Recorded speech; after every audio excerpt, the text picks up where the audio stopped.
लेकिन अब भोपाल का भी जरा रुख कर लेते हैं विपिन श्रीवास्तव। देखिए विपिन, भोपाल अगर आप जहां मध्य प्रदेश की बात की जाए तो यहां बहुत ज्यादा कुछ उलटफेर नहीं हुआ, बल्कि एक सीट भी कांग्रेस के हाथों से चली गई।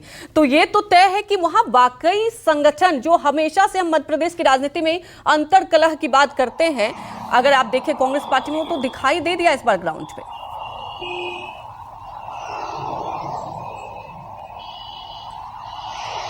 देखिए, बात उलटफेर की नहीं, बात इतिहास रचने की है। मध्य प्रदेश में 29 की 29 सीटें हैं। ये पहला मौका है अविभाजित मध्य प्रदेश का जब बीजेपी के खाते में, किसी दल के खाते में गई हैं। जब मध्य प्रदेश और छत्तीसगढ़ राज हुआ करते थे, तब 1984 में हुआ था जब 40 सीटें जब कांग्रेस के खाते में गई थी, लेकिन ये पहला मौका है। इतिहास बहुत सारे रचे गए हैं। अगर बात की जाए तो देश भर में सबसे ज्यादा जो मत मिले हैं वो इंदौर सीट से शंकर लालवानी को मिले हैं, 11,75,000। तीसरे नंबर पर शिवराज सिंह चौहान 8,21,000 वोटों से जीते हैं।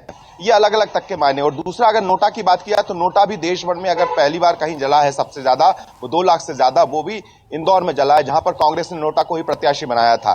तो जो परिणाम आए उसमें कहीं ना कहीं इस बार क्लीन स्वीप जो देख रहे हैं मध्य प्रदेश में देखने को मिला है। और वो भी उस वक्त जब विधानसभा चुनाव के बाद यहां पर एक संगठन में बड़ा बदलाव हुआ था। जीतू पटवारी को मध्य प्रदेश का अध्यक्ष बनाया गया था, लेकिन इसके बाद जो परिणाम आए वो बताते हैं कि किस तरह से मध्य प्रदेश में अब बीजेपी पूरी तरह से लोकसभा चुनाव में यहाँ पर दमखम दिखा चुकी है। शिवराज सिंह चौहान, मुख्यमंत्री डॉक्टर मोहन यादव समेत तमाम बड़े नेताओं ने यहाँ पर पूरी कोशिश में जुटी थी। छिंदवाड़ा को लेकर बड़ी अटकलें थी कि छिंदवाड़ा चूंकि कमलनाथ का गढ़ माना जाता था, 27 साल बाद ये पहला मौका है, या यूं कहें कि छिंदवाड़ा अब पूरी तरह से यहाँ पर कमलनाथ और उनके बेटे नकुलनाथ के हाथ से निकल चुका है। यहाँ पर राजनीतिक मायने देखे जाए तो मध्य प्रदेश में बड़े कद के नेताओं की बात की जाए तो दिग्विजय सिंह चुनाव हार चुके हैं। अगला चुनाव वो अब शायद नहीं लड़ेंगे। कमलनाथ अब इस बार अपने बेटे नकुलनाथ को उतार चुके थे। अब वहां पर ही उनका राजनीतिक भविष्य, अब यहाँ पर आगे की रणनीति क्या होगी ये अलग होगा, लेकिन यहाँ पर बहुत सारे बदलाव अब कांग्रेस में देखने को मिलेंगे। जिस तरह से जीतू पटवारी ने संकेत दिए हैं कि अब कांग्रेस में संगठन पर बड़े बदलाव देखने को मिलेंगे। नए सिरे से कांग्रेस यहाँ पर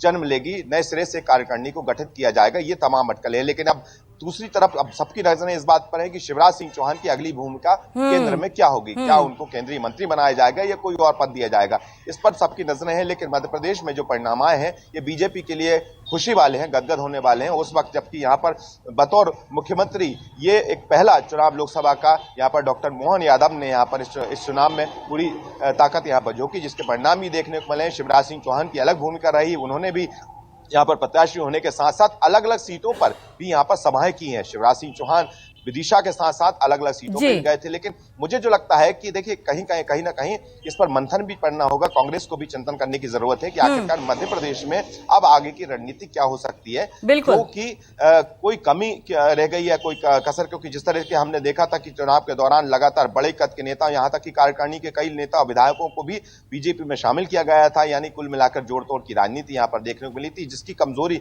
का फायदा भी कहीं ना कहीं बीजेपी को मिला। और बिल्कुल आपने बड़ी बात कही कि संगठन को अब नए सिरे से बनाना होगा, कांग्रेस में पर मजबूत करना होगा। जी बिल्कुल।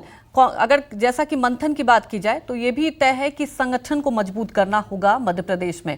और जब मोदी लहर की बात कही जा रही थी, 2019 की बात करें, तब भी छिंदवाड़ा सीट बच गई थी, लेकिन इस बार कांग्रेस के हाथ से चली गई। आप हमारे साथ बने रहिए। वहीं